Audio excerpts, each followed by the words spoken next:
감사합니다. 비가 오는 와중에도 오늘 국권 집회 마무리를 위해서 우리 백두산 TV의 구성재 대표님 나오셨습니다. 그래서 마무리 연사로서 구성재 대표님 모시도록 하겠습니다. 백두산 TV 구성재 대표님, 옆에 계셨네요.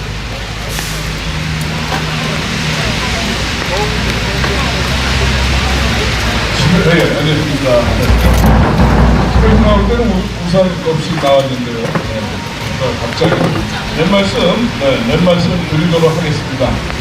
자, 대선 과정이 이제 시작되고 있는데요. 완전히 난리가 났습니다. 네. 야당이 이어서 여당에서 후보 교체가 반박으로 일어나고 정말 생전 보지도 못한 일들이 벌어지고 있습니다. 몇 말씀 드리도록 하겠습니다. 하도 기가 차서 일도 손에 안 잡히고 그래서 글을 하나 읽었는데요. 그 글에 이런 얘기가 있습니다.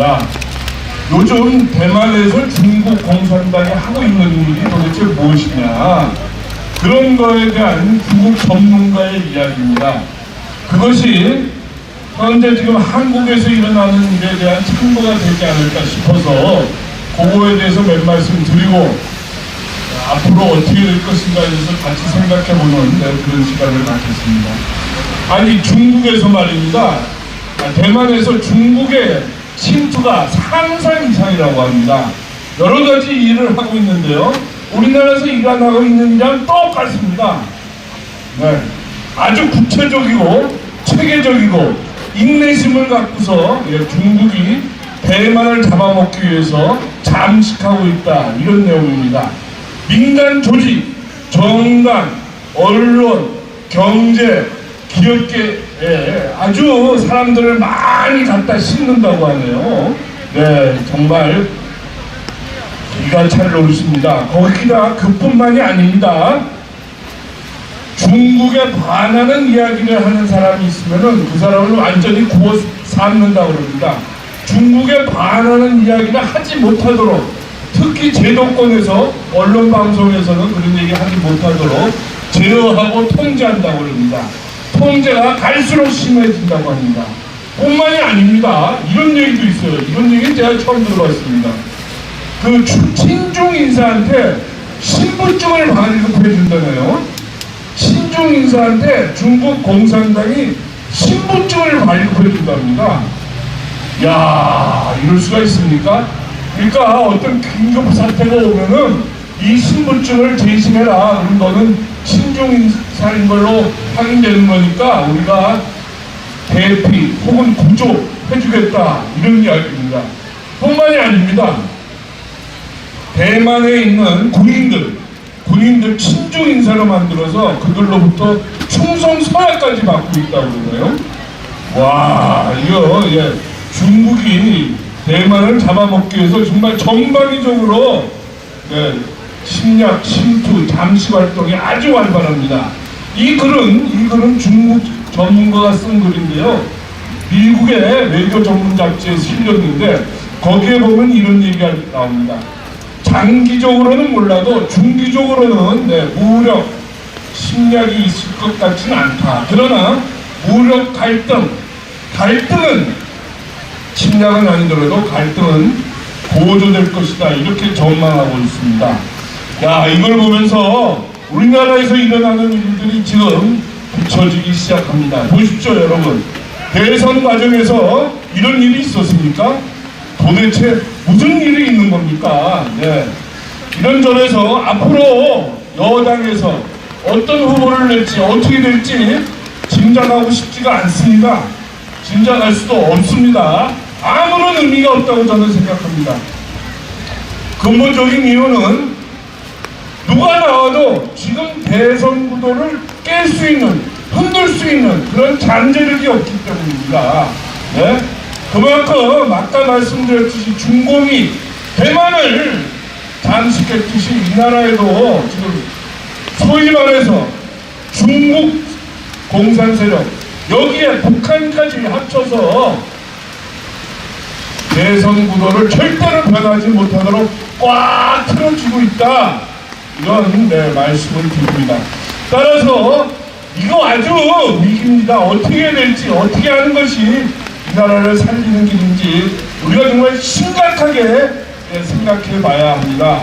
일부는 이번 대선 부정선거 투쟁의 장으로 삼아야 된다. 이런 원론적인 말씀을 하십니다. 아유, 그 말씀만큼 옳은 말씀이 어디 있습니까? 이번 대선에서 부정선거, 요새 번호가 없는 사람들이 참 많습니다.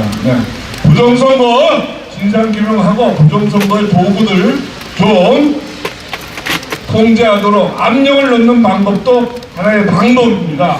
그러나 이런 분들도 있습니다. 이번 대선을 보이콧해야 된다. 보이콧해야 된다. 이런 얘기를 합니다. 아유, 그거만큼 옳은 말씀이 어디 있습니까?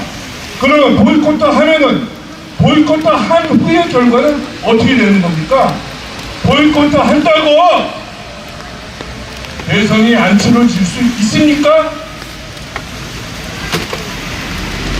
글쎄요, 여러분들은 어떻게 보십니까? 지금 우리 국민들이 깨어나고 있는 수준, 세조를 잡아서 50%라고 50%라고 할 때 깨어나지 않은 50%는 틀림없이 투표를 할 것입니다.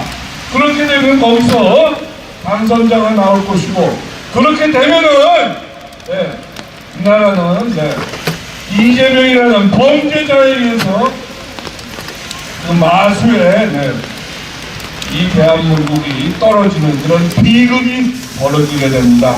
자, 그렇다면 우리는 어떻게 해야 됩니까, 여러분? 자유민주주의를 지켜야 된다. 부정선거 투쟁을 해야 된다. 똘똘 뭉쳐야 된다. 단결해야 된다. 다 옳은 말입니다. 방법이 없는 겁니다, 여러분. 참 큰일 났습니다, 이거. 어떻게 될지 말입니다. 여당은 저렇게 자존질환이 나서 후보도 못 내고 저렇게 분열, 갈등을 내고 있고, 이재명이라는 자는 벌써 감옥에 가야 할 자가 돌아다니면서 선거운동을 하고 있습니다. 기가 찰 노릇입니다. 자, 여러분들은 어떻게 선택해야 됩니까? 어떤 선택을 하는 것이 이 나라를 살리는 길인지 우리가 진지하게 생각해야 할 때가 지나고도 남았습니다.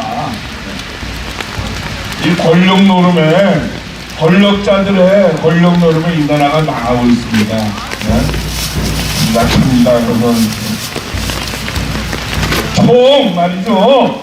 보이콧 투쟁을 하든지, 부정선거 투쟁을 하든지, 각자 그 자리에서 애국운동을 해야 되겠다. 이런 원론적인 말씀밖에 못 드리는 이 시점입니다. 그것과 함께 우리가 해야 될 일은 분명합니다. 저 국회 빨리 해산시켜야 되고, 저 민주당뿐만 아니라 국민의힘당도 이제 해산시켜야 됩니다.